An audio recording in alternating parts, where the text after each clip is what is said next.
todos, bienvenidos, bienvenidas, bienvenides a este segundo encuentro del Seminario Permanente de Investigación con Perspectiva de Género. Les saluda con un saludo afectuoso acá la doctora Carolina Navarrete, quien, bueno, soy yo, ¿cierto?, directora de investigación de la Universidad de la Frontera. Nosotros estamos muy complacidos el día de hoy porque tenemos una invitada fantástica. La verdad es que para nosotros como universidad pública y estatal nos debemos también hacia la investigación, ¿cierto?, con perspectiva de género. Es muy importante incluir el enfoque de género también desde una perspectiva integral y también investigativa.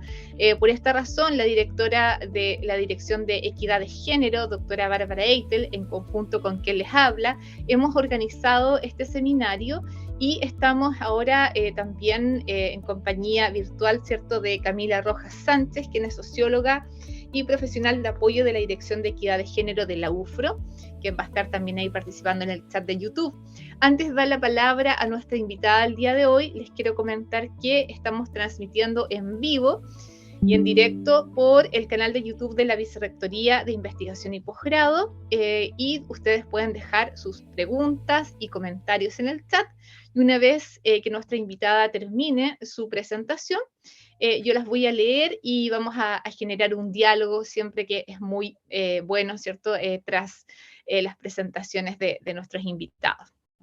Dicho eso, y también en el marco de que vamos a abrir un concurso de investigación, ¿cierto?, con enfoque de género en nuestra Universidad de la Frontera, para nosotros es muy importante tener invitadas y invitados claves que puedan comentarnos, señalarlos en profundidad desde puntos de vista teóricos, ¿verdad?, qué es la investigación con enfoque de género, por qué es importante también en el contexto que estamos viviendo el día de hoy en el mundo.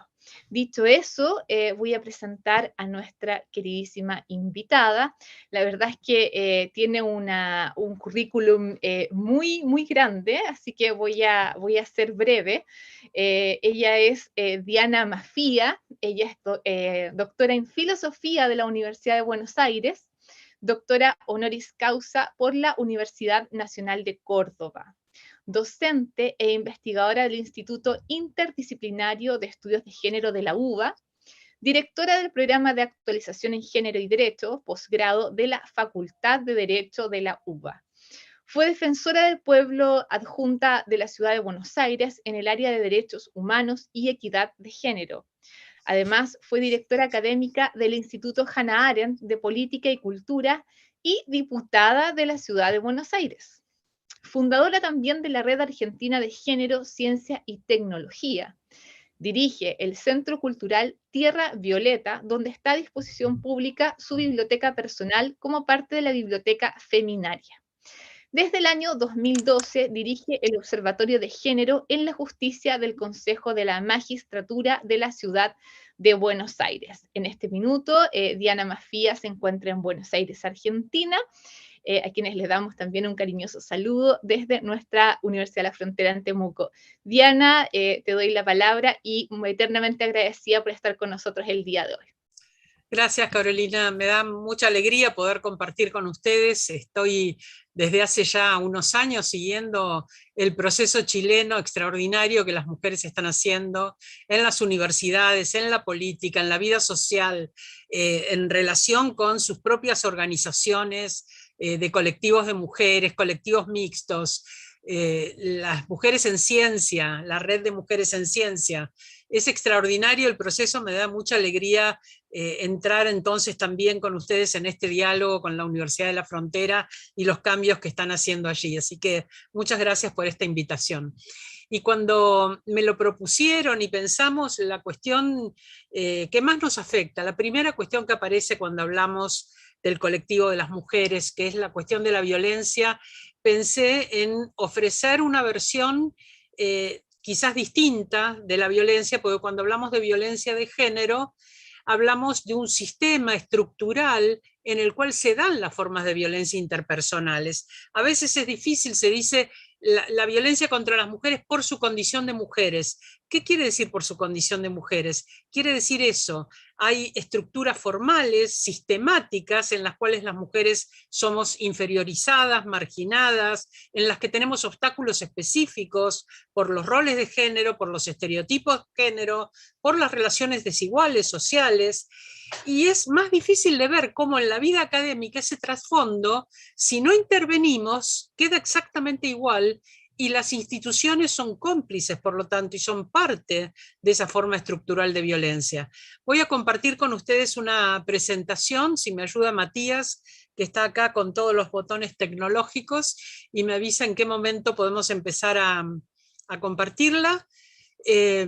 La idea es mostrar entonces de qué manera en las propias universidades, en la academia, cuando hablamos de las relaciones de género, también hablamos de diferencias estructurales, aunque parezca un área meritocrática, parece que la academia es igual para varones y para mujeres, que entonces el mérito es lo único que nos debería llevar a ascender en nuestras carreras, a progresar en los concursos, a concluir nuestros doctorados, etcétera, a tener proyectos de investigación a cargo. Y esto no es así, porque la propia la academia reproduce esas relaciones estructurales.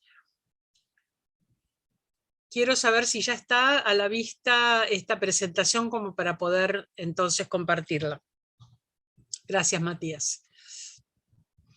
Una primera imagen que quiero mostrar es una imagen muy conocida, muy clásica, es de principios del siglo XX, es una imagen de un congreso que organizaba un químico llamado Solvay, invitaba a los científicos más importantes en ese momento de Europa. Ustedes ven en el medio a Einstein, ¿no? Y estos eran físicos, químicos, astrónomos, los más importantes de Europa en ese momento. Se ve este colectivo, ¿no? de gente muy parecida, y allí, sentadita, está Marie Curie. Marie Curie, si vemos esta foto, aparece vestida de negro, con un sombrero en la mano, la postura corporal, aparece como identificada con ese colectivo, apenas visible, como si la manera de ser admitida fuera apenas ser visible en un colectivo dominado por varones. Y quiero decir esto, porque voy a insistir con esta cuestión porque estamos en América Latina, por varones blancos, por varones ricos, por varones europeos, no solamente por varones. Es decir, la cuestión para el feminismo no es solamente la masculinidad, es el modo de poder que se ejerce desde un tipo de masculinidad que concentra todos los privilegios. Porque hay todas las mujeres vamos a ser marginadas por nuestra condición de mujeres, pero hay muchos varones que también van a ser segregados y van a quedar subalternizados por cuestiones de clase, de etnia, de edad, de color de piel, de discapacidad, de orientación sexual y muchísimos de condición migrante, muchísimas otras condiciones que subalternizan con respecto a un tipo de masculinidad a la que llamamos androcéntrica, porque hace centro en el andros, en el varón poderoso. Esa masculinidad androcéntrica es la que ha creado el Estado moderno y por lo tanto concentra el poder político, y es la que ha creado la ciencia moderna.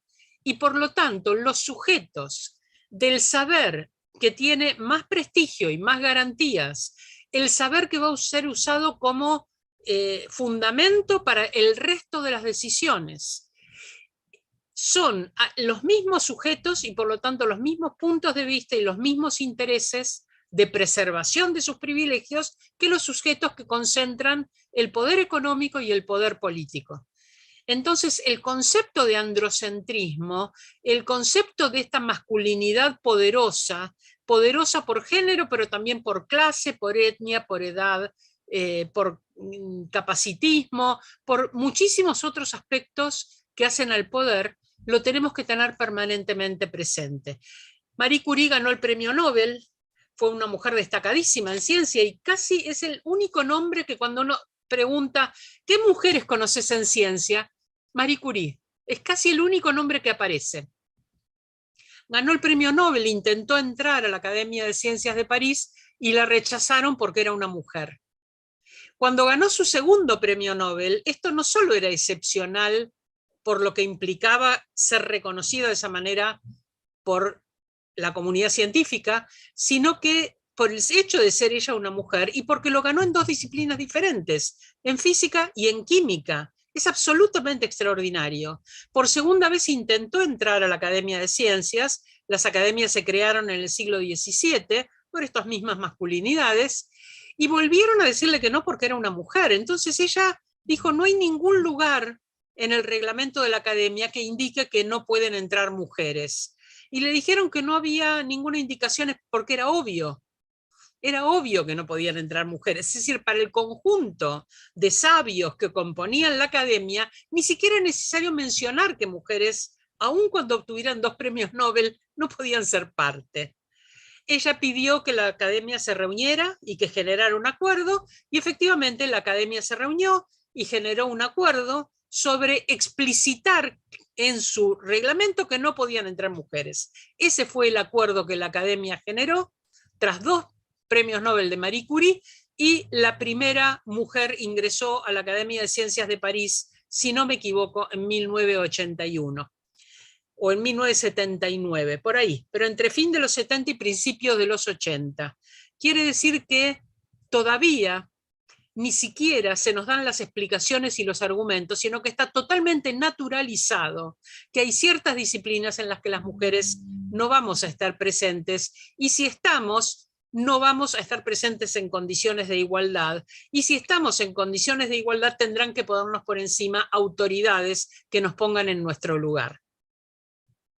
A poner estas reglas implícitas que operan como barreras, operan como frenos, operan como implícitos que nos dejan fuera de lugar, es a lo que llamamos violencia estructural. Y la violencia estructural no es visible.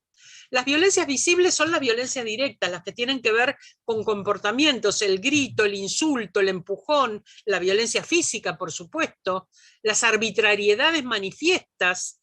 Esa violencia directa es visible, pero hay muchas formas de violencia. La violencia cultural, la que tiene que ver con los modos en que nos tratan, nos minorizan, nos tratan como menores de edad, como si tuviéramos que estar siempre bajo la protección y la tutela de un varón, porque de otra manera nos marchitamos como una rosa. Entonces, todo el tiempo tienen que estar cuidándonos, o bien como un objeto sexual, y por lo tanto hay acoso sexual, porque esa cultura indica que si una mujer se arriesga en el ámbito de lo público es porque está disponible para cualquier varón, si no, quedaría en el ámbito de lo privado para un varón particular. Entonces, si esa mujer trasciende a lo público, ya está sexualmente disponible y tiene que arriesgarse, tiene que contar con esa consecuencia. La violencia simbólica, la que nos pone a través de los medios de comunicación, de la publicidad, en papeles, en roles siempre estereotipados, domésticos, la que tiene que ver con el uso de los cuerpos de las mujeres para mercantilizar a las propias mujeres y otros objetos que se mercantilizan a través de nuestras corporalidades, la sumisión de las mujeres a su función materna, como si solamente existieran como personas cuando son madres, si no son insignificantes e invisibles. Todo esto conforma formas menos directas y menos registrables de violencia, porque son un trasfondo. Y finalmente la violencia estructural. La violencia estructural tiene que ver con toda una trama en la cual se organiza el Estado.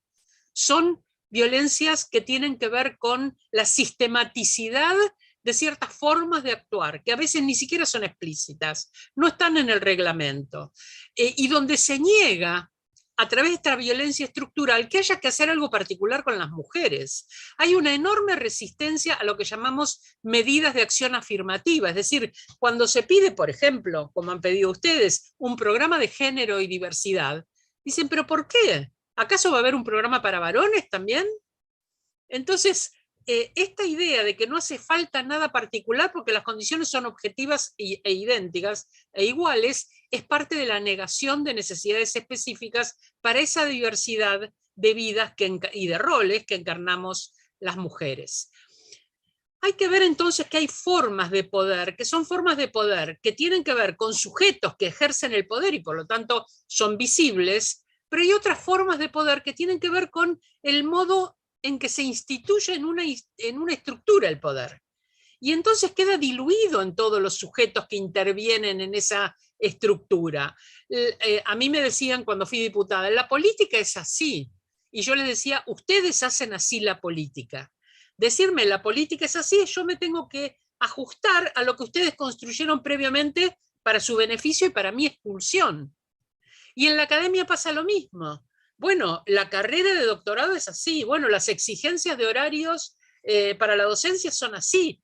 Bueno, si querés ser directora de un área, si querés ser decana, tu disponibilidad tiene que ser absoluta y no te podés distraer en cuestiones particulares y mucho menos que tengan que ver con la maternidad o con la vida doméstica o con la vida familiar. El es así fue construido por sujetos que no tenían estas cargas y no tenían estos conflictos. Entonces hay una distinción que hace Miranda Fricker en un libro muy bueno de epistemología feminista que se llama Injusticia epistémica, y ella dice, el poder es una capacidad práctica socialmente situada para controlar las acciones de otros. O sea, tengo poder cuando no solo soy capaz de llevar adelante mis propias acciones, de decidir sobre mis propias acciones, sino que puedo decidir sobre las acciones de otros sujetos. Mi voluntad se superpone a la voluntad del otro sujeto, que no hace lo que quiere, sino que lo que yo le mando. Esto es del poder. Entonces, la capacidad práctica socialmente situada para controlar las acciones de otros, que puede ser ejercida de forma activa o pasiva. Es decir, cuando hay un hábito acerca de determinado tipo de mandatos, el sujeto no tiene que hacer nada, porque los demás se sojuzgan por el lugar que ocupa, ni siquiera tiene que estar explícitamente indicando su situación de poder. Por agentes sociales concretos o de manera alternativa puede operar en forma netamente estructural. Entonces, si hay un decanato, si hay una dirección, lo que emane de allí va a ser una situación de poder a través de un sujeto particular, o si no está ese sujeto, a través del propio modo en que funciona la estructura, en que funciona la institución. Y comentan Laura Belli y Danila Suárez Tomé en un artículo sobre una revisión de la autonomía desde la perspectiva de la bioética feminista, toman este concepto de poder estructural y dicen el poder estructural sería aquel que opera sin que exista un agente concreto que lo ejerza o pueda ejercerlo. Este tipo de poder opera de forma holística y en todo caso las personas actúan más bien como vehículos que como agentes del poder. En este caso, la capacidad del poder estructural opera sin sujeto, diseminada en todo el sistema. Es interesante que Laura y Danila tomen este tema en la bioética feminista porque se analizan las decisiones médicas. ¿Qué pasa con la autoridad médica cuando alguien va a un hospital? ¿Es el médico o la médica que atiende quien señala ese poder y esa falta de autonomía que tiene la persona para negarse a un tratamiento o una práctica o para solicitar explicaciones más exhaustivas de aquello que se va a hacer con su corporalidad? Bueno, a veces ni siquiera hace falta que ese sujeto explícitamente indique que su poder es mayor que el poder de la paciente, sino que la estructura hospitalaria impone ese tipo de vínculo. Entonces, esta diseminación en el sistema, en este caso en el sistema médico hegemónico, esa diseminación en el sistema hace que ni siquiera haya un sujeto registrable como el sujeto que está vulnerando nuestro derecho o está restándonos nuestra autonomía. Y esto pasa también en la academia.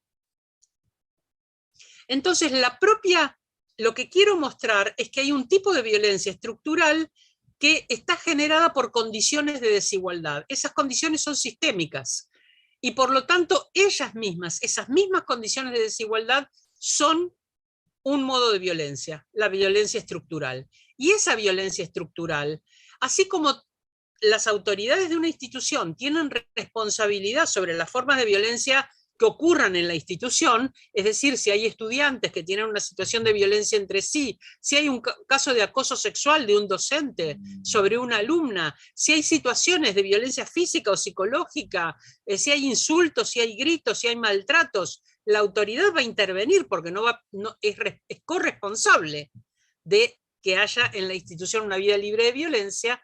En el caso de las desigualdades estructurales también es corresponsable. Solo que si no activa de manera explícita dispositivos para generar igualdad, dispositivos de acción afirmativa, de discriminación positiva, el mero hecho de no hacer nada lo hace cómplice de esa violencia, es responsable por omisión, por no intervenir sistemáticamente para generar igualdad allí donde hay desigualdad estructural. Entonces la desigualdad de género es en sí misma una forma estructural de violencia de género. No se trata de la violencia directa de un agente particular que tenga por intención generar un daño, sino de un tipo de violencias que tiene su sistematicidad en el andamiaje de reglas pretendidamente neutrales, prejuicios y formas de poder basadas en relaciones desiguales de género, que operan por defecto. Así, las instituciones suelen ser responsables por omisión al no asegurar un ambiente de trabajo libre de violencia. Doy un ejemplo, el Consejo de Investigaciones en Argentina, el Consejo de Investigaciones Científicas y Técnicas, que es desde donde el Estado financia la investigación científica, que tiene una carrera de investigador, tenía un límite de edad para presentarse, y ese límite de edad eran los 30 años. En el caso de los varones transcurrían su vida sin altibajos. En el caso de las mujeres, sus decisiones reproductivas quedaban afectadas por el límite de edad.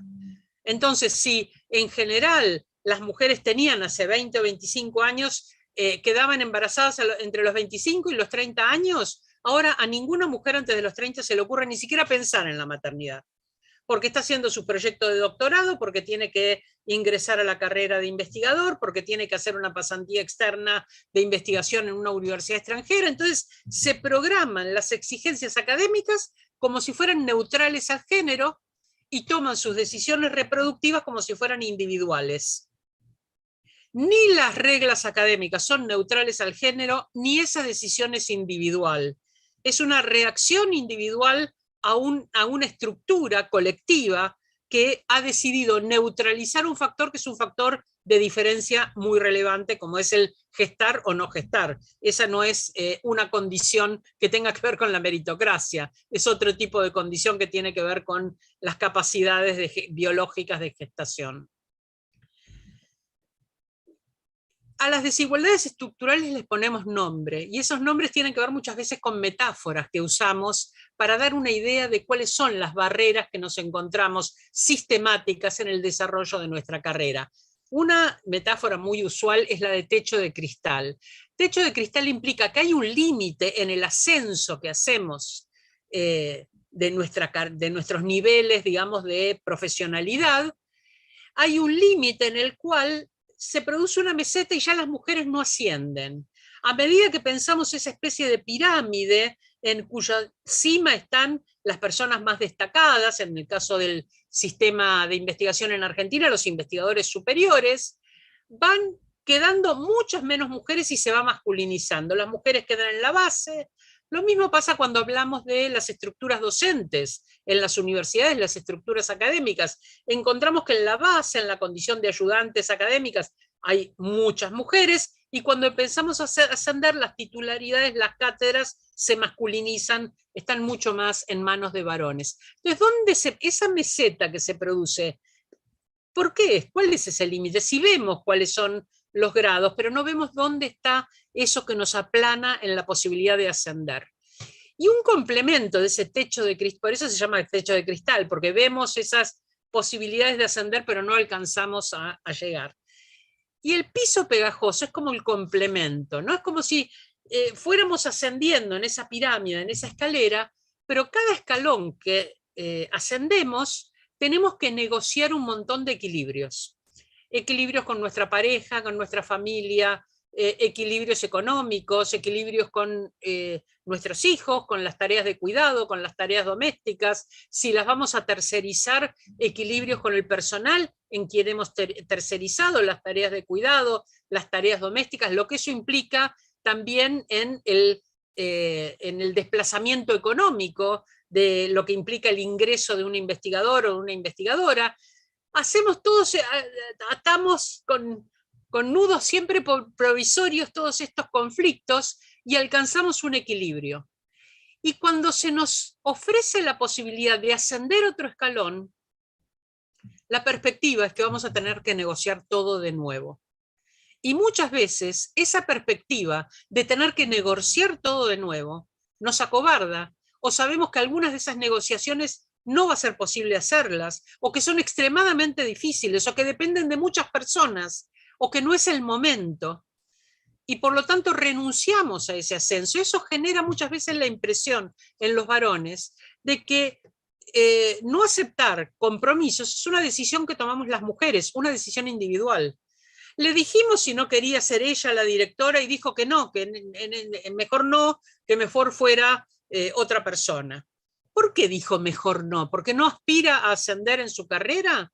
Bueno, porque la perspectiva de volver a negociar todo hace que se quede fijada en un escalón hasta que llegue el momento de retarse a ascender y negociar todas esas condiciones nuevamente. Cuando los hijos sean más grandes, a lo mejor si hay un divorcio ya no tiene que negociar cuestiones amorosas, ojalá que no sea ese el caso, pero muchas veces esa es una parte del camino. Bueno, ¿qué ocurre? ¿Qué ocurre entonces con esto? Ocurre que da la impresión de que en realidad fuéramos nosotras las que no aceptamos el reto. No es que haya límites, es que no aceptamos el reto. Quiero decir que cuando yo hace muchos años que hago seguimiento de carrera de mujeres en ciencia, pero también hace 10 años que estoy en el Observatorio de Género en la Justicia y comencé primero con una enorme encuesta sobre el Poder Judicial, viendo la situación de varones y mujeres. Menciono lo de la justicia porque es otro sistema meritocrático, donde hay que concursar, donde hay que dar pruebas de conocimiento, donde hay que estar bajo la mira de un consejo de la magistratura que evalúa la función judicial, es decir, que es también un área que puede parecer igualitaria y meritocrática. Con lo que me encuentro es que en el mismo nivel de jueces de primera instancia, jueces de cámara, de tribunales superiores de justicia, lo que fuere, en el mismo nivel, las mujeres tienen un grado superior que los varones. Si el varón es abogado, la mujer tiene una maestría. En el nivel siguiente, si el varón tiene una maestría, la mujer tiene un doctorado, y así. Pero además, si cruzamos esos datos con algo que es muy importante como evaluación de diferencias estructurales de género, y que aliento a que si alguien lo quiere hacer en la Universidad de la Frontera lo haga porque es muy elocuente, es una encuesta de uso del tiempo. ¿Cómo usan su tiempo personal, profesional, en cuidados, en tareas domésticas, en deportes, en recreación? ¿Cómo usan su tiempo, varones y mujeres? Y ahí encontramos que las mujeres trabajan muchas más horas en tareas domésticas y de cuidado que los varones. Y los varones esa diferencia temporal la usan generalmente para su formación o para socializar, con lo cual su carrera se ve favorecida porque esas formas informales de socialización favorecen los acuerdos, la construcción de carreras, las alianzas, las noticias que no están formalmente, no circulan formalmente. Lo sabemos porque cuando vamos a un congreso, ese ratito del congreso en que nos encontramos, no con quien hizo la ponencia o por fuera de quien hizo la ponencia, con otras personas, es valiosísima la información que cruzamos en esos momentos. Imaginemos que todas las semanas tuviéramos 2 horas para ese tipo de información cruzada informal. No las tenemos porque salimos corriendo para hacer millones de cosas. Bueno, los varones usan ese tiempo extra del que disponen en formarse y en estas relaciones, lo cual los favorece laboralmente muchísimo. Pero entonces, esa formación extra que se le exige a las mujeres, además, ha sido una formación mucho más trabajosamente elaborada, porque tenían mucho menos tiempo para hacerlo. Entonces, ¿quiénes son las mujeres que pueden ir juntando esos puntajes para ir ascendiendo? Ahí vemos las cuestiones de clase. Son mujeres que han podido delegar esa función de cuidado y esos tiempos de cuidado. Entonces, vemos cómo cuestiones de género y de clase empiezan a entroncarse y hacer que muchas veces cuando pensamos tiene que haber más mujeres, ese cúmulo de mujeres que se va formando en política, en academia, en ciencia, sean mujeres con extracciones de otros privilegios, raciales, étnicos, de clase, de edad. Entonces, por un lado pensar eso, pensar la complejidad que tiene ese reto de lo que parece una escalera donde simplemente hay que subir. No, hay muchos, como dice uno de las metáforas, hay escaleras rotas, es decir, hay personas que donde deberían pisar encuentran un problema y tienen que construir una alternativa para poder llegar al escalón siguiente. Pero hay una cuestión positiva, interesante en las mujeres, cuando una vez en la revista Nature salió una investigación sobre mujeres en la academia, donde analizaban de qué manera se producía, era la producción de mujeres durante los periodos de maternidad. Entonces veían que si uno toma un periodo de 5 años, por ejemplo, y una mujer en el medio tuvo un hijo, habrá 10 años donde hay un bache. Perdón, habrá 2 años donde hay un bache. Porque entre el nacimiento del hijo y hasta los 2 años es un tiempo de mucha exigencia de cuidado. Entonces, si yo analizo periodos cortos para evaluar una carrera científica, me encuentro que las mujeres van a empezar a quedarse en el camino o a retroceder. La cañería que gotea, otra de las metáforas, ¿no? Entran muchas mujeres, pero en el camino se van perdiendo. En cambio, si yo hago un periodo más largo, y ellas recomendaban periodos de 10 años, me encuentro con que simplemente hay una estructura diferente en la carrera, que el varón va ascendiendo linealmente y la mujer va cayendo en picos de productividad y luego recuperando, cayendo y recuperando. Entonces, si yo analizo en un término de 10 años, la productividad es la misma. Entonces, ¿cada cuántos años se mide la producción académica? No es neutral. Sobre todo en los primeros años de carrera, cuando coincide con estos otros mecanismos. Y quería mencionar que en una cosa positiva dentro de la carrera judicial, pero que no la he visto en la carrera científica, por las cuestiones de edad que pesan dentro de las exigencias, digamos, meritocráticas, es que las mujeres, los varones cuando llegan, digamos, a los 50, 55 años, ya alcanzan la altura de carrera que pretenden. Y ya no siguen concursando cargos. En cambio, las mujeres, durante un periodo, no concursan y después siguen concursando hasta después de los 60 años.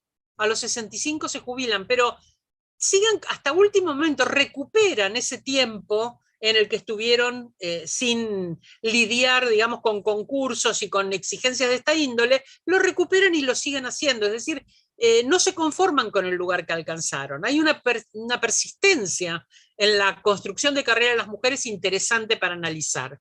Bueno, mencioné de estas metáforas el techo de cristal, el piso pegajoso, las escaleras rotas, la segregación horizontal, que tiene que ver con el hecho de la segregación horizontal se la llama a veces paredes de cristal, porque tiene que ver con que las mujeres muchas veces ocupan lugares marginales de tareas repetitivas, tareas que no tienen tanto interés teórico, tareas que tienen que ver con la medición, con el registro. Se dice que somos muy prolijas, muy confiables y por lo tanto nos delegan ese tipo de tareas, mientras en el centro lo interesante, lo creativo, lo que tiene más visibilidad, es ejercido en general por los varones. Entonces, la segregación vertical tiene que ver con que hay mujeres en la base y se masculinizan hacia la altura. La segregación horizontal tiene que ver con las mujeres en tareas marginales y los varones en el centro.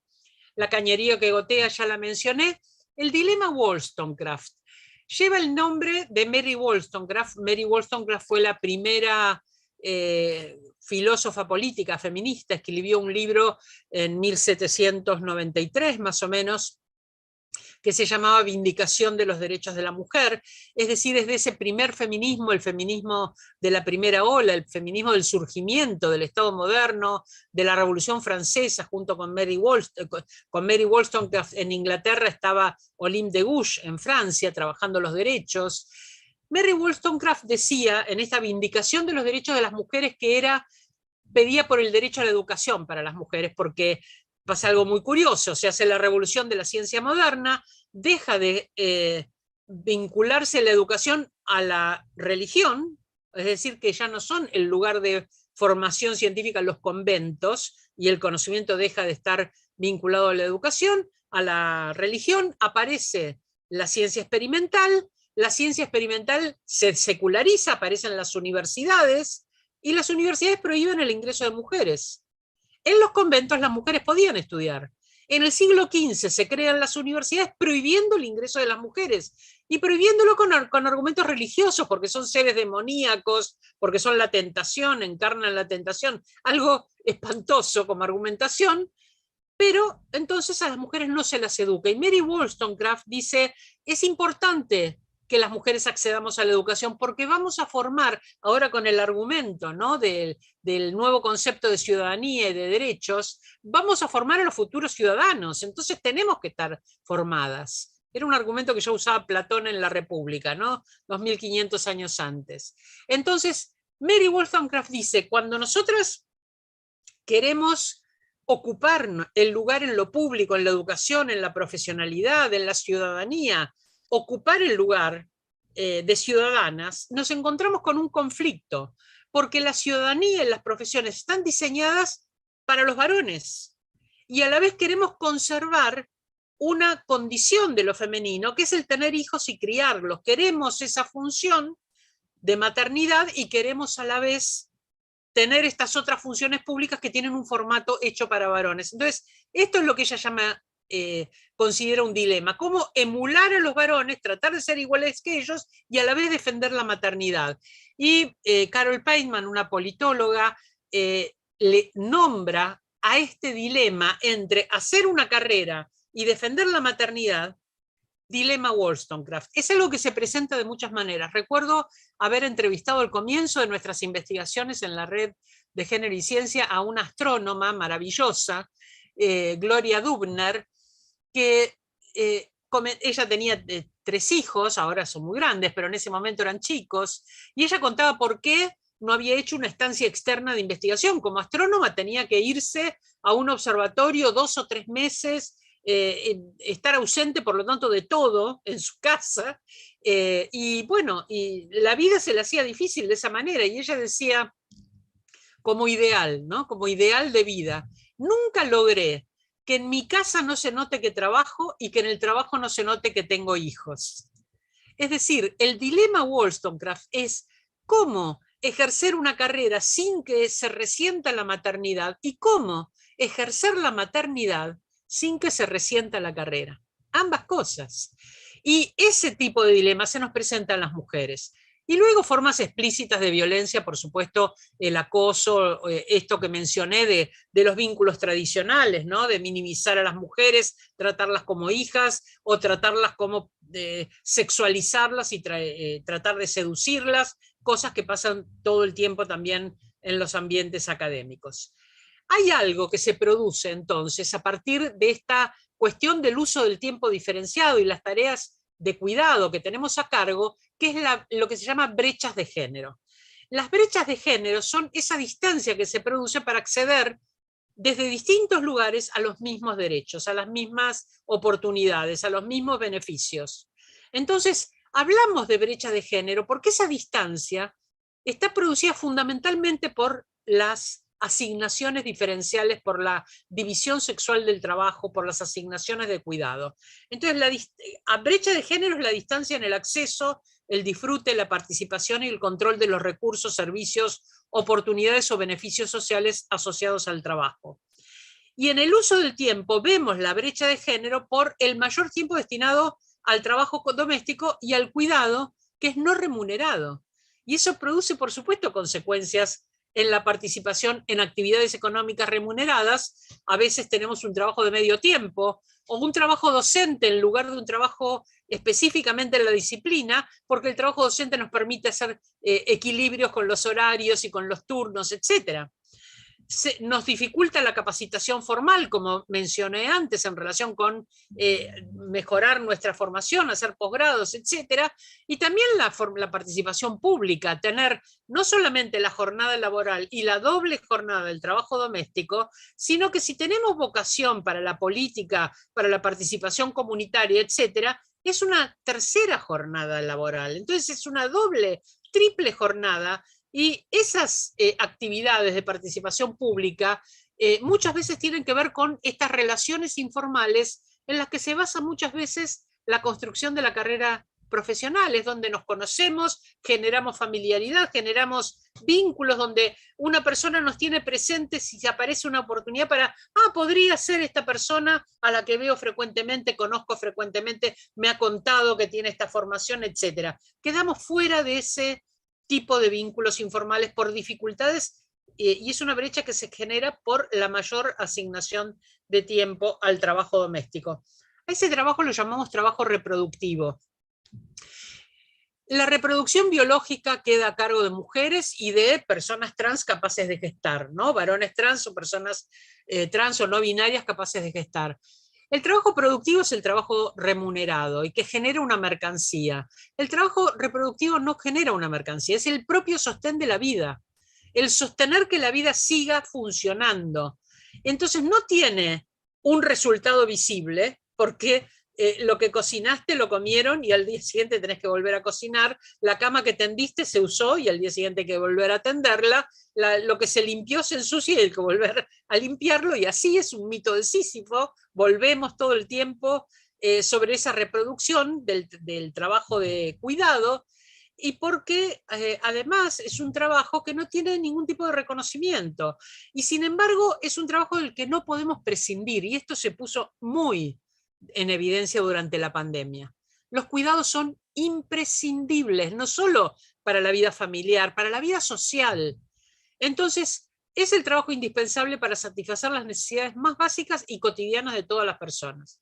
Cocinar y servir alimentos, lavar o planchar la ropa, limpiar, administrar recursos, gestionar actividades dentro del hogar, procurar el bienestar físico y emocional de niñas, niños, personas jóvenes, adultas mayores y quienes enfrentan alguna enfermedad o discapacidad, entre otras labores que pueden suceder en el hogar y también en otros lugares, porque se nos dice a nosotras que sirvamos el cafecito, se espera que nosotros ordenemos la silla después de una reunión, se espera que seamos nosotras las que, si hay un conflicto, intervengamos para poner paños fríos, hagamos de vínculo, de puente cuando dos personas están enojadas. Entonces también se extiende esa tarea doméstica y de cuidado de lo doméstico también a lo público, a lo político, a lo profesional, a lo académico.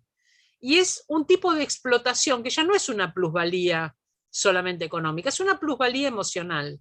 Se explota nuestra emocionalidad más desarrollada para fines de cuidado interpersonal, se la explota en el ámbito público para que sirva a un resultado en el cual otras personas sencillamente se desligan del problema, ¿no? Así que el trabajo reproductivo genera también una doble plusvalía.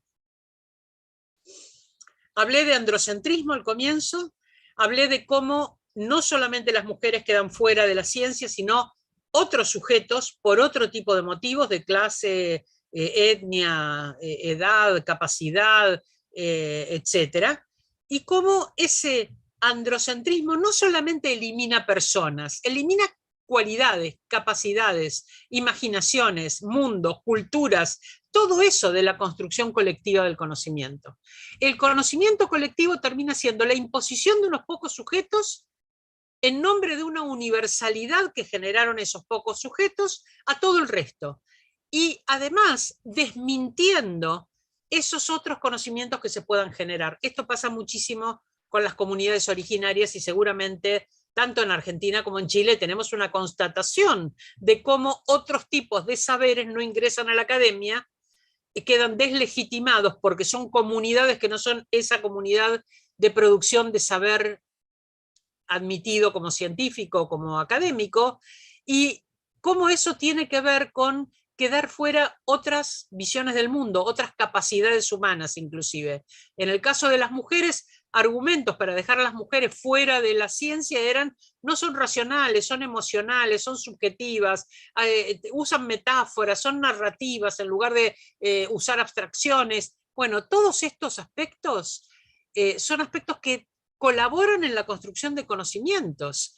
No deberían quedar no solo las personas, sino sus cualidades humanas fuera de esa construcción que se pretende, una construcción universal. Entonces la expulsión de las mujeres en la ciencia tiene un doble resultado: impedir nuestra participación en las comunidades epistémicas que construyen y legitiman el conocimiento, y expulsar las cualidades consideradas femeninas de esa construcción y esa legitimación, e incluso considerarlas como obstáculos. Las emociones de las mujeres son un obstáculo para la racionalidad. No es solamente que no participen, la emoción debe quedar fuera, el sujeto debe ser neutral y distante. No es solamente eso, sino que es un obstáculo.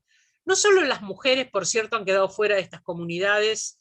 Muchas masculinidades subalternizadas por una subjetividad hegemónica también fueron expulsadas, varones indígenas y afrodescendientes, por ejemplo. Y así el conocimiento, que se erige como el principal logro humano, como visión universal y objetiva del mundo, expresa el punto de vista que las feministas llamamos androcéntrico, el del varón europeo, adulto, blanco, propietario, capaz.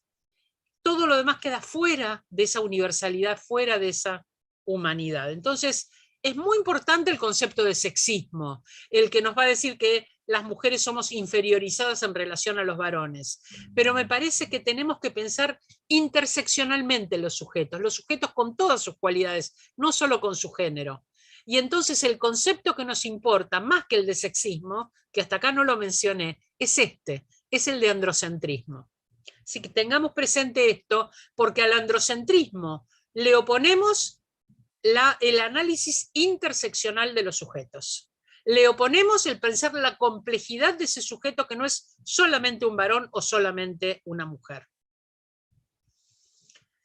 El concepto de meritocracia es un concepto que ha sido, ya desde hace muchos años viene siendo cuestionado, pero se nos dice, bueno, acá tienen que entrar las mejores, no porque son mujeres. Se nos dice para la política, se nos dice para la academia, se nos dice para la ciencia también cuando se hace alguna medida de acción positiva. No, ¿por qué va a haber algo específico para mujeres? ¿Por qué un 30% de mujeres? Que entren los mejores, acá el género no importa.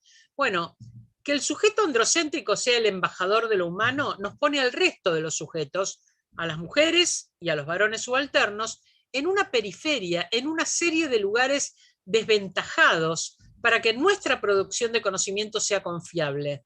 Porque la aduana de confiabilidad, o sea, ingresar a ese mundo del conocimiento confiable, pone una aduana donde ese mismo sujeto androcéntrico nos dice quién entra y quién no. La aduana de confiabilidad, la que permite ingresar los conocimientos a la esfera de los saberes y no de las meras opiniones o creencias vulgares, la tienen esos mismos sujetos hegemónicos. Cuando se analizan proyectos de investigación, cosa que van a hacer en la Universidad de la Frontera seguramente, ¿con qué criterios se analizan los proyectos de investigación? ¿Qué es lo que vale? ¿Cuáles son los antecedentes que se van a tomar en cuenta? ¿Qué formaciones? ¿Qué preguntas de investigación se van a considerar relevantes y cuáles irrelevantes para la academia? ¿Qué datos van a considerarse confiables y se va a intentar producir? ¿Y qué datos van a considerar que es totalmente secundario, que no interesa esa producción de datos? Que es para otra cosa o que son datos ideológicos. Bueno, todo esto nos tenemos que cuestionar cuando tenemos una perspectiva feminista en relación con la vida académica. Un ejemplo son las revistas especializadas. ¿Quién recibe un artículo? ¿Lo acepta? ¿No lo acepta? ¿Y cómo se hace la evaluación meritocrática en relación con las revistas? Esas revistas se publican en inglés. Entonces, quien tiene como lengua madre el español, tiene que tener el inglés como lengua académica, porque parece que lo serio se dice en inglés y lo cotidiano lo podemos comunicar en español.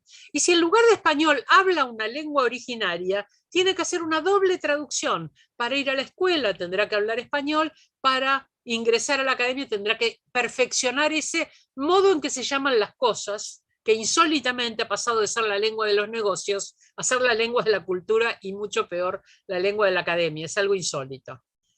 Esta aduana no opera solamente en términos de género. La revista Nature anunció que para publicar un artículo de acceso abierto a la revista hay que pagar 9.500 euros, o sea, 11.200 dólares. Inmediatamente Alemania firmó el acuerdo con la revista de primer nivel de la ciencia. ¿Quién publica allí para ser leída o leído? ¿Pueden las universidades de América Latina firmar un acuerdo de esta índole para que sus investigadores publiquen en una revista para que otros, y por supuesto en inglés, y para que otros investigadores entonces registren que hay en la ciudad de Buenos Aires o que hay en Temuco alguien que está investigando este tema? Y mucho más acerca de si podemos hacerlo. ¿Queremos hacerlo? ¿Queremos que esas sean las condiciones de meritocracia y de evaluación? Es por cosas como esta que tenemos que pensar en las estructuras y que no alcanza con mujeres excepcionales en la academia. No alcanza con mujeres tratando de repetir el gesto que encontramos como cultura dentro de la academia, ¿no? Encontré esta foto que me gusta mucho porque es un montón de flamencos y un pobre ganso, y el ganso trata de levantar la patita igual que los flamencos para ser como ellos, porque es lo que ve alrededor. Entonces, para vivir ahí, acá en la orilla, para dormir tengo que levantar una pata y cerrar los ojos. Y el pobre ganso no da con el equilibrio, porque no es un flamenco. Entonces, lo que habría que discutir ¿es necesario tener esta postura para dormir? ¿Cuántos sujetos han quedado fuera de esta postura, no poder pararse en un pie? Entonces no alcanza con mujeres excepcionales. Tenemos que tener masa crítica de mujeres y masa de mujeres críticas y varones críticos al sistema tradicional de la academia. También tenemos que tomar en cuenta que no alcanza con generar condiciones iguales, porque las condiciones iguales, cuando los caminos son diferentes y las perspectivas de caminos son diferentes, son injustas. Entonces, tenemos un punto de partida idéntico y le decimos, bueno, ahora inicien su carrera, inicien su doctorado, les vamos a pedir las mismas cosas. ¿Qué camino tenemos por delante, varones y mujeres? ¿Contemplamos este aspecto de la desigual distribución de las tareas de cuidado? ¿Contemplamos esta brecha entre la vida de varones y mujeres? Bueno, ¿de qué manera entonces construimos igualdad, una igualdad aparente? Y quiero insistir en la cuestión androcéntrica, porque desde América Latina son muchas las barreras que como mujeres nos esperan a la hora de una genuina democratización del conocimiento. No solo el género nos pone en los márgenes. Y tenemos que pensar, como dije antes, que no todas las mujeres, porque mujeres hay mujeres ricas y pobres, blancas y negras, e indígenas, célibes y en prostitución, migrantes y ciudadanas. Entonces, no todas las mujeres estamos en las mismas condiciones. No digamos, tenemos que entrar mujeres, porque hay muchas condiciones de privilegio que compartimos con los varones que ya están en esos lugares. Tenemos que revisar todas esas condiciones de privilegio y ser conscientes de esas condiciones de privilegio si realmente queremos hacer un cambio de género, porque tenemos que abrirlo para todas esas mujeres que no tienen esos mismos privilegios. Entonces, tenemos que pensar que no todas las mujeres vamos a estar de la misma manera apartadas de ese centro. Las mujeres latinoamericanas tenemos que agregar como márgenes la desigualdad económica, la periferia geopolítica y también la lengua. Las diversidades étnicas y culturales tienen que agregar también esa marginación de sus saberes. Las disidencias sexuales tienen que agregar sus orientaciones, identidades y corporalidades también como margen y lograr una afirmación epistémica. El concepto de afirmación epistémica es el concepto que implica seguridad sobre las propias concepciones del mundo, cuando esas concepciones se apartan de la concepción heredada, de la concepción privilegiada. Entonces, fortalecer esos puntos de vista alternativos, darles autoridad para poder producir cambios. Porque si yo digo, bueno, yo veía el mundo de otra manera, pero acá esta autoridad me está diciendo que es así, entonces retiro mi visión del mundo como errónea y obedezco a la autoridad. Bueno, para poder hacer cambios colectivos tenemos que considerar la autoridad epistémica, la afirmación epistémica de estas otras comunidades que aparecen como en el margen, en las periferias de los saberes. Por eso hay una diferencia entre llevar adelante en la academia una agenda de género y una agenda feminista.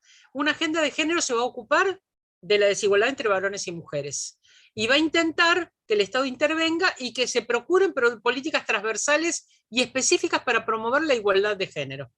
Pero una agenda feminista va a reconocer la naturalización de muchas formas de opresión sobre la vida de varones y de mujeres. Opresiones múltiples y cruzadas, género, clase, etnia, edad, discapacidad. Entonces, la agenda feminista es una agenda más potente, más compleja, y que en muchos casos es una agenda mixta, la vamos a llevar adelante varones y mujeres, y no solamente mujeres. Ahora, hay una deficiencia que es más reprochable en las organizaciones de izquierda, que es haber dicho, bueno, el género es una contradicción secundaria. Cuando se resuelvan las contradicciones de clase, todo lo demás se va a resolver. No es así, ya pasados más de 100 años podemos tener constataciones claras acerca de que no es así, y por lo tanto esas personas tan progresistas también tienen que darle a la condición antipatriarcal el lugar que se merece dentro de las formas de opresión. Es decir, serán organizaciones anticapitalistas, serán organizaciones anticoloniales, deben ser también organizaciones antipatriarcales. Tenemos que pensar en esa complejidad la reconstrucción del conocimiento. Tengo tiempo para hacer algunas recomendaciones, no sé cómo andamos porque apagué lo así, tenemos un ratito, porque hasta ahora fue, bueno, esto no funciona, esto no anda, acá estamos con problemas, quiero tirar algunos tips positivos para decir qué podemos hacer desde la academia, qué podemos hacer para modificar estas situaciones. Y esto lo hemos trabajado en los encuentros que hacemos iberoamericanos de género, ciencia y tecnología, que los hacemos cada 2 años, una vez en España, otra vez en América Latina. Sería lindísimo que en Chile se animaran en algún momento a hacer alguno de estos encuentros iberoamericanos de género, ciencia y tecnología. Desde hace muchos años, ya desde 1996, así que imagínense, ya tenemos varios congresos en nuestro haber, y fuimos pensando recomendaciones para la vida académica, para hacer una vida académica más igualitaria. Pero además para favorecer el fortalecimiento de la ciencia y la tecnología dentro de la academia, ¿no? Las dos cosas, igualdad de género y fortalecimiento de las carreras científicas y tecnológicas. Entonces, favorecer la investigación en ciencia y tecnología desde una perspectiva de género, recopilar datos fiables y desagregados por sexo. Esto es extraordinariamente importante. Cuando comenzamos a investigar, los estados simplemente decían, tenemos 7.000 investigadores. ¿Cuántos varones y cuántas mujeres? No los dividimos por sexo. Tenemos 7.000 investigadores y van ascendiendo y van siendo... Bueno, pero si no hago la división por sexo, ¿cómo sé cuáles son las deficiencias, cuáles son las barreras, dónde se dan? Para poder analizar, hacer un buen diagnóstico y sobre todo, para hacer políticas públicas igualitarias, necesito datos fiables. Entonces, datos fiables desagregados por sexo sobre la situación de las mujeres en el sector científico y tecnológico, y esos datos deben ser públicos, accesibles y actualizados. No deben ser los datos que a un equipo se le ocurrió hacer en un momento y después no se continúan, cambian las líneas políticas o esos datos los hizo el gobierno anterior, entonces los guardamos y no los mostramos. Bueno, los datos tienen que ser públicos, accesibles y actualizados. Proponer una política de establecimiento de indicadores en la región iberoamericana que nos permite realizar un seguimiento comparativo. Esto es muy importante porque una de las cosas que nos hemos propuesto es que podamos tomar algunos indicadores y que todos los países generen esos datos, de manera a poder pensar regionalmente la situación de género, ciencia y tecnología. Tener en cuenta los diagnósticos sobre las situaciones de las mujeres en ciencia y tecnología para elaborar políticas de igualdad de oportunidades, de trato y de resultados. No se trata solamente del punto de partida, se trata de promover que se llegue a cierto tipo de resultados. Incorporar en los comités editoriales, y acá está el tema de la aduana, ¿no? De la aduana meritocrática, incorporar en los comités editoriales, comités asesores, comités científicos, personal experto en estudios de género, que garanticen un arbitraje o una evaluación de calidad. No se trata solamente de decir, bueno, vamos a poner un 10% de mujeres en los becarios que ingresen este año, un 30%. No se trata solamente de esto. La evaluación tiene que ser una evaluación justificada, de calidad, que garantice resultados. Evitar el sexismo en los textos y comunicaciones científicas y en los documentos administrativos. Favorecer la investigación en ciencia, tecnología y sociedad en consorcios internacionales. Es decir, no solamente la ciencia y tecnología como si estuviera aislada, sino en sus medios sociales, en sus contextos políticos y sus contextos sociológicos, en las aspiraciones que esa sociedad tiene, en los cambios que necesita hacer. Poner en marcha medidas que favorezcan la crianza de hijos e hijas licencias compartidas por varones y mujeres, o sea, favorecer que los varones tengan oportunidad de dedicarse a las tareas de cuidado, darles también esa oportunidad. Si una mujer tiene 3 meses de licencia por maternidad y un varón tiene 2 días de licencia por paternidad solo para anotar a su hijo en el registro civil, claramente no se va a hacer cargo de las tareas de cuidado, pero entonces el Estado está construyendo una división sexual del trabajo. Y además, cuando una mujer ingresa a un trabajo, le dicen, si está en edad reproductiva, bueno, pero usted va a tener hijos, y ya se plantean que va a pedir licencia. Si las licencias son iguales para varones y para mujeres, esta desventaja que tienen las mujeres desaparece. Entonces es virtuoso aumentar las licencias de paternidad para dar la oportunidad de cuidado y para evitar esta discriminación.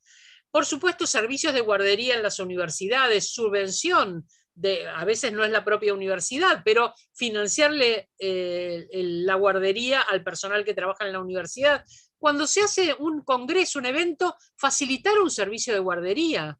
Si se hace una reunión fuera de los horarios escolares, facilitar un servicio de guardería.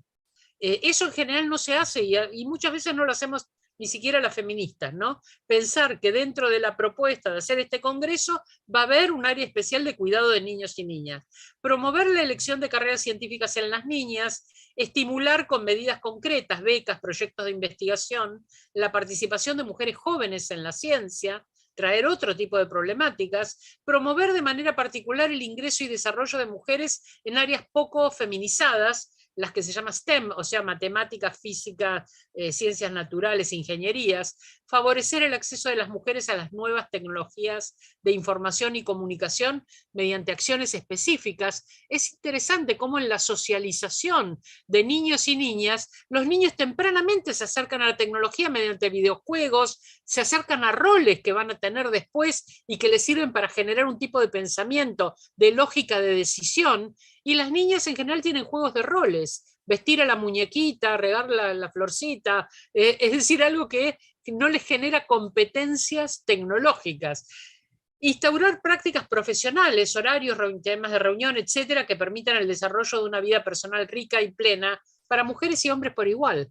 Si pongo una reunión a las 8 de la noche, bueno, sea varón o mujer, esa persona claramente no va a estar en su casa en el horario en que hay que bañar a los niños, mirarles los cuadernos, darles la cena, prepararlos para el día siguiente, etc.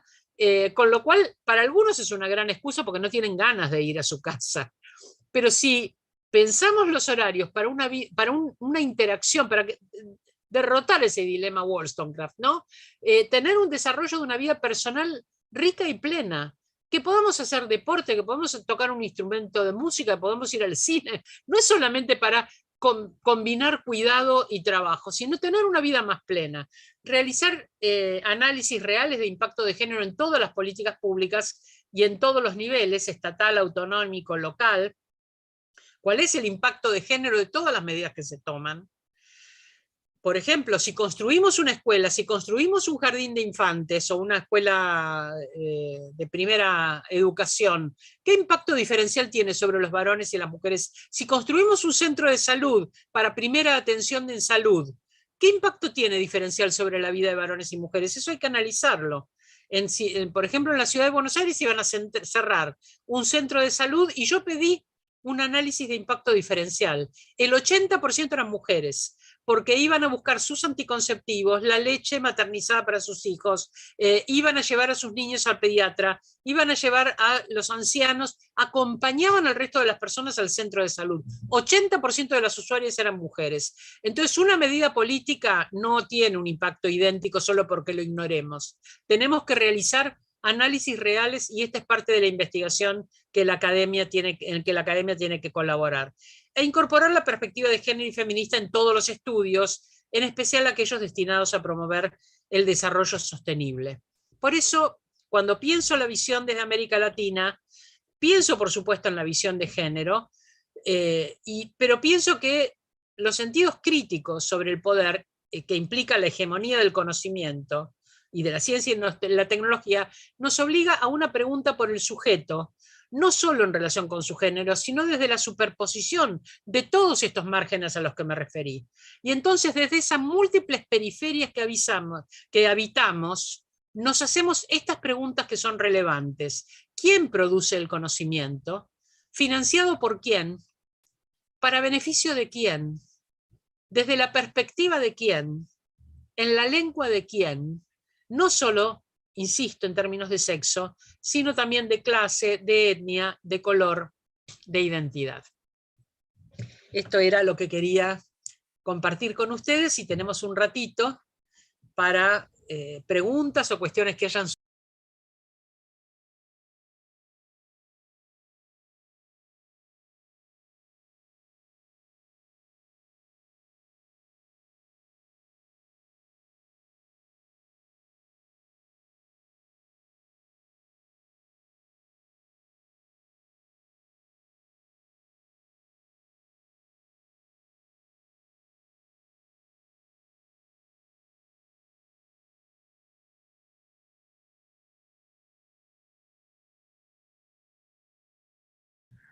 Perfecto.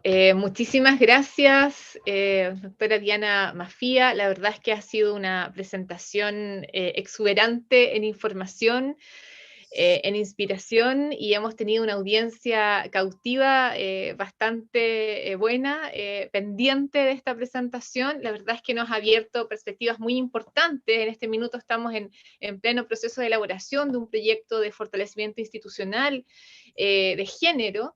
Entonces, esto también nos ayuda, nos alimenta también a poder configurar de buena manera y diseñar de la mejor manera posible este proyecto. Y la verdad es que dentro de las muchas cosas que destaco, me encantó esta perspectiva de la democratización del conocimiento, teniendo en cuenta lo situado y las barreras de las mujeres, ¿no? ¿Cierto? Porque no podemos hablarlo en términos neutros, sino que siempre teniendo en cuenta las especificidades y desde dónde se está hablando, a quién y todo lo que expone muy bien, ¿no? La agenda de género, la agenda feminista. También le quería comentar que desde la nueva dirección del Ministerio de Ciencia, la equidad e igualdad de género es una de los mandatos, ¿cierto? Desde el Ministerio de Ciencia, que nos llegan también a nosotras, a las universidades, sobre todo públicas y estatales, para trabajar. Y dentro de ello está la democratización del conocimiento, la transdisciplina, ¿cierto? La descentralización, muy importante, y la igualdad de género. Entonces, me parece que esto es un debate también y aportes sumamente relevantes para alimentar las visiones que tenemos también como país para avanzar en temas de género. Así que muy, muy agradecida Diana, por esta tremenda presentación. Voy a leer algunas de las preguntas porque nos pasamos un poquito en el tiempo, pero yo no la quería interrumpir porque fue demasiado buena. Camila Alejandra Rojas señala lo siguiente. Dice, a ver, dice, desde su experiencia en política y en la academia, ¿cómo se conecta una investigación académica con perspectiva de género con las organizaciones civiles? Esa es una de las preguntas que nos deja Camila. En realidad yo creo que en la vida política o en la vida académica o en las organizaciones civiles tenemos que tender esos puentes simultáneamente. Yo estoy, digamos, en una organización civil, Tierra Violeta, donde tenemos una biblioteca feminista, la Biblioteca Feminaria, hace muchos años, activo en el movimiento de mujeres, en el movimiento feminista. Fui diputada, es decir, estuve en la vida política, en la construcción de normas. Estuve en la función pública en el Estado y estoy desde hace ya 40 años en la academia. Todas estas líneas tienen que estar en red y trabajando en común. Es decir, si estoy en la vida académica analizando cuestiones que considero relevantes para el movimiento de mujeres, tengo que estar en contacto con ese movimiento de mujeres y hay saberes que se generan por fuera de la academia con los que tengo que entrar en diálogo.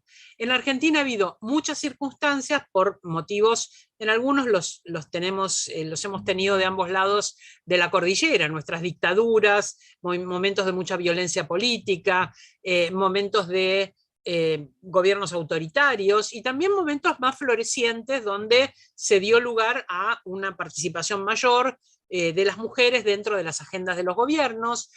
Algo que pasó en común, creo yo, pero en Chile me parece que mucho más, aquellas mujeres que en la resistencia, en la dictadura, estaban en organizaciones no gubernamentales, pasaron a formar parte del Estado, y quedó como, allí como una brecha para formar nuevas generaciones del movimiento de mujeres en ese desarrollo tan grande que tenían las organizaciones no gubernamentales en Chile. En Argentina también las organizaciones no gubernamentales tienen un desarrollo importante y generan sus propias cifras, sus propias demandas, sus propios conocimientos que deben hacerse llegar a la política, que deben tener una repercusión en la academia. Entonces, no se trata solamente de que desde la vida académica estudiemos esos movimientos que están fuera, marginados en la vida social, y que luego nos quedemos como académicas con el resultado y por lo tanto con los premios económicos de prestigio, etc. Es decir, tenemos que evitar lo que se llama extractivismo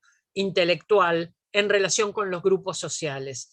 Más difícil que salir de esa torre de cristal de la academia a buscar saber en los márgenes e interlocución en los márgenes es traer esa sabiduría producida en otros contextos, traerla a la academia como autoridad,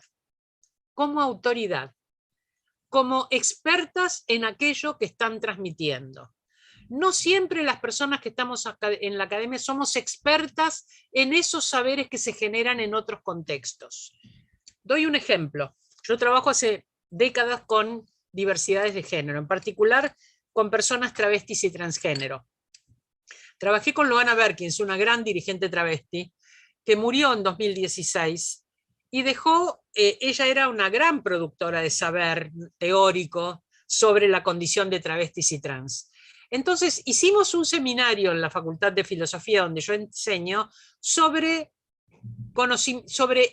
teoría y activismo generado por el movimiento travesti trans. Pero entonces no fue que yo tomé los escritos de Loana Berkins o difundí cosas producidas o pasé un video. Invité a travestis y trans a dar clase en la Facultad de Filosofía para hablar de sus saberes. La autoridad, yo me corrí del lugar de autoridad, la autoridad la ocupaban las personas, los sujetos que están transmitiendo ese contenido de saberes. Entonces, a mí me parece que el vínculo entre la academia y los movimientos sociales tiene que ser un vínculo de ida y vuelta. No alcanza con que nos ocupemos de eso que está en los márgenes, sino que tenemos que ejercer una porosidad, tenemos que invitar, tenemos que ser hospitalarias, la academia debe ser hospitalaria con esos saberes, no generar ese temor de umbral donde, aunque cualquiera puede entrar a la universidad, no todos entrarán a la universidad. Y no por dificultades formales, porque es otro mundo. Bueno, tratemos de que no sea otro mundo, que sea un espacio respetuoso de diálogo. Y respetuoso de diálogo quiere decir, yo soy profesora titular de una materia, pero hay cosas que no sé. Y estoy invitando a personas que no están en la universidad, pero saben, porque son expertas en su propia condición. Entonces, esta fluctuación produce una apertura de los saberes y no solamente de los temas, ¿no? Y luego, no hay política posible si no es tomando en cuenta estos datos y estas demandas. Ahora, esos datos y esas demandas tienen que ser expresadas en sus propias voces, no deben ser reemplazadas. Acá tenemos un problema muy grande en política, que es el problema de la representación. ¿Quién nos representa? Y hay una falta de legitimidad en las formas de representación. Muchas veces los varones nos dicen, ¿para qué tiene que estar una mujer? Yo puedo perfectamente reclamar estos derechos porque soy muy consciente de los derechos que les corresponden. Pero hay algo en la voz propia, en la titularidad, y en las experiencias que no son las experiencias que provienen de la formación política, que generan una posibilidad de consonancia en determinado tipo de reclamos. Y eso lo vivimos las mujeres en Argentina cuando tuvimos una ley de cuotas que permitió que haya un 30% de mujeres en la legislatura. Recién entonces, de esto hace ya más de 20 años, ¿no? Pero no, hace sí, casi 30 años. Recién entonces, cuando hubo una masa crítica de mujeres en las legislaturas, es que se empezó a legislar sobre cuestiones que afectaban los cuerpos de las mujeres. ley de violencia, ley de salud reproductiva, ley de parto humanizado, ley de lactancia, ley de trata, ley de acoso sexual. Y uno puede pensar que no tenía cuerpo antes la ciudadanía. Sí tenía cuerpo. Era un cuerpo que no menstruaba, que no abortaba, que no gestaba, que no paría y que no lactaba. Por eso no se legislaba sobre esas cuestiones de poder y esos límites con respecto a la igualdad y a la vida de las mujeres. Entonces es importante que esas experiencias y esos saberes también tomen esa autoridad de primera persona. Por eso hablaba de autoridad epistémica, de afirmación epistémica. Pero considero que la articulación de estos tres ámbitos, el ámbito político, el académico y el ámbito de las organizaciones civiles, tiene que estar permanentemente en contacto y en intercambio. Muchísimas gracias, querida Diana. En concordancia con lo que acabas de mencionar, te quería comentar una pregunta también de Camila, que yo creo que ya la respondiste de manera magistral, ¿no? Que dice, ¿qué tipo de espacios nos recomiendas abrir para que las personas transgénero puedan sentirse parte como identidades diversas dentro del espacio universitario? Creo que ya te hiciste mención a eso y me parece excelente. Sí, hay una también, cuestión, o sea, hice mención a la cuestión de la autoridad epistémica, pero hay una cuestión que tiene que ver con el trato digno, con el respeto por el nombre, con el respeto por la identidad, con el no reducir a una persona a su identidad de género. Yo no estoy todo el tiempo militando mi identidad y eso es un privilegio. No tengo que estar todo el tiempo diciendo que soy una mujer cis heterosexual, porque es lo que se espera de mí. Y por lo tanto me ahorro el tiempo de tener que militar mi identidad. ¿Por qué le exijo a una persona trans que todo el tiempo se tenga que poner el rótulo y reafirmar una defensa de su condición, siendo justamente la persona que está más perjudicada por esa condición? Tendría que poder hacer una vida dedicada a lo que le guste y no militar su propia identidad permanentemente como exigencia. Entonces todo el ámbito, así como hay una violencia estructural que en otras manifestaciones, en esta manifestación, como lo dije hacia el final, la cuestión de la identidad de género, de la orientación sexual, de las corporalidades, deben ser parte de esta estructura a la que tratamos de darle, por un lado, visibilidad y por otro lado, igualdad de condiciones. Fantástico, muchas gracias, Diana. Para ir cerrando, voy a leer un comentario y una pregunta de Mireia Palavecinos, a quien le damos un cariñoso saludo. Dice, buenas tardes, gracias a Diana, como siempre magistral en la sistematización y expresión de la realidad en la academia para las mujeres y los otros saberes. Pregunto, dice Mireia, ¿qué opinión le merece que se piense en centrar las acciones afirmativas para equidad, investigación o jerarquización en mujeres que han sido madres, como si fuera la única aduana o deuda? Gracias, Mireia. Estoy totalmente de acuerdo, la maternidad es un plan de vida posible para las mujeres, pero insisto, no es lo único que nos pone barreras. Podemos no haber sido madres y haber estado destinadas a cierto tipo de tareas de cuidado hacia nuestros padres, hacia personas enfermas en la familia, hacia personas con discapacidad, o por nuestra condición de mujer haber tenido otras barreras para la elaboración de nuestra carrera y para llevar adelante nuestros posgrados, etcétera. Es decir, yo creo que hay o simplemente otras diferencias. Vivir en un área urbana o en un área rural, tener o no tener dinero para nuestros traslados y nuestros gastos de las cosas que necesitamos para estudiar. Hay montones de barreras, algunas las compartimos con los varones. Entonces, si vamos a tener algún tipo de medida afirmativa, no puede reducirse a la maternidad. Por supuesto que no, estoy totalmente de acuerdo. Insisto en esta complejidad, en esta interseccionalidad de los sujetos. Debemos analizarnos de esa manera para ver, por un lado, que no todas las mujeres somos iguales y que muchas tenemos privilegios y tenemos que ser conscientes y muy responsables en relación con esos privilegios, no apropiarnos de ese privilegio silenciosamente para tener ventajas. Entonces, solidaridad dentro del colectivo de mujeres, pero mucha conciencia en relación con el resto de los privilegios. Y saber que en esas condiciones de subordinación muchas veces son condiciones que compartimos mujeres y varones. Entonces, no somos solo las mujeres las que habitamos determinadas desventajas. Las dos cosas me parece que tenemos que tenerlas conscientes. La maternidad quizás el rasgo más elocuente y más visible, porque es un rasgo difícil de evitar en muchos proyectos de vida, pero no es el único, por supuesto. Totalmente de acuerdo, Diana. Muchísimas gracias por esa respuesta. Lo último acá, Amanda Araceli Muñoz manda un corazón y dice muchas gracias, Diana. Y una pregunta que se me queda es la siguiente. Dice Camila Rojas, luego del movimiento feminista en Chile, que tuvo gran importancia dentro de las universidades, se han llevado a cabo distintas medidas, entre ellas generar modelos de investigación y sanción. Pregunta, ¿cómo se aplica la teoría feminista a un sistema de justicia y de sanción universitario? Bueno, estamos mañana, justamente a la mañana temprano, tengo que participar de un panel sobre reforma judicial feminista. Estamos discutiendo esto, no es solamente dentro de las universidades, sino que los sistemas de sanción, cuando hay situaciones de violencia, de acoso, son sistemas totalmente inapropiados. Yo no sé si Chile adhirió al convenio 190 de la Organización Internacional de Trabajo. Me parece que sí, que adhirió, pero no estoy segura. Bueno, la Organización Internacional del Trabajo, después de 11 años, sacó un convenio, que es el convenio 190, les recomiendo mirarlo, que es un convenio para tener relaciones laborales libres de violencia de género. Especialmente pone énfasis en la violencia de género dentro de las relaciones laborales e institucionales.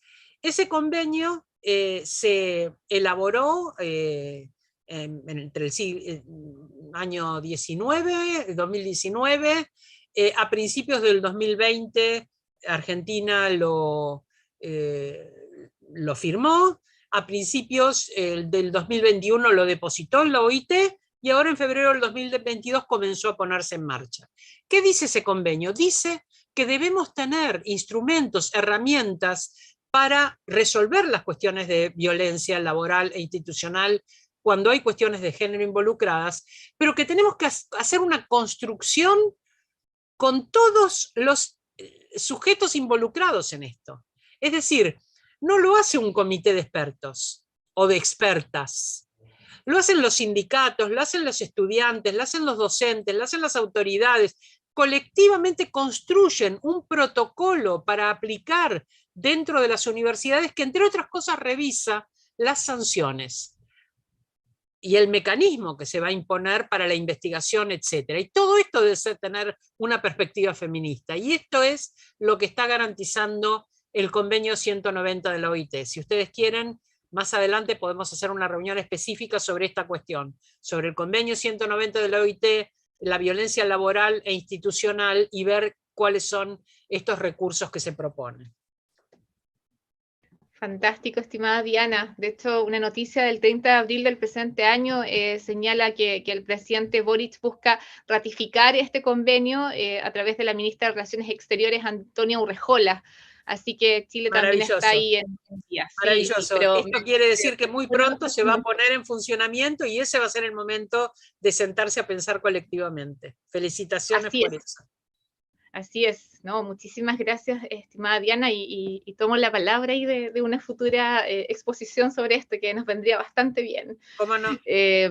Sí, quiero darte las gracias nuevamente por este tiempo valioso. Sabemos la agenda apretada que tienes, así que ha sido realmente iluminador y ha sido... nos deja pensando que tenemos que repensar muchos de nuestros procesos, ¿cierto?, universitarios, estatales, públicos, para ir mejorando e ir avanzando en esta lucha, ¿cierto?, por la brecha de género, que por cierto nos va a tomar muchísimos más años que antes. De hecho, del Global Gender Gap Report del 2021 del World Economic Forum, teníamos 100 años para eliminar las brechas. Ahora, después de la pandemia, tenemos 136 años.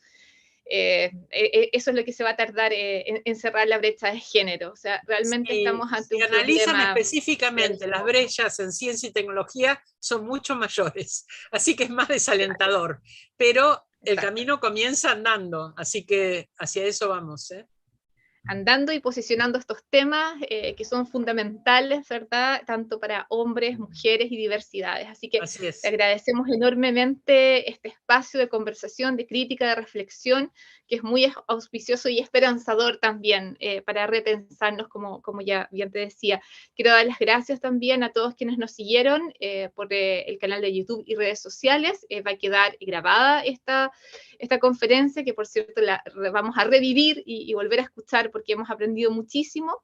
Y desde la Dirección de Investigación de la Universidad de la Frontera, desde la Vicerrectoría de Investigación y Posgrado, te damos las gracias y a todos nuestros auditores también y quienes nos han estado viendo, y esperamos tenerte en otra oportunidad, porque me parece que son temas que son de larga data para poder trabajarlos en extenso. Así que muchísimas gracias nuevamente, nos vemos pronto y que tengan una muy buena tarde. Hasta Muchas luego. gracias, Carolina. Un abrazo y muchas gracias por esta invitación.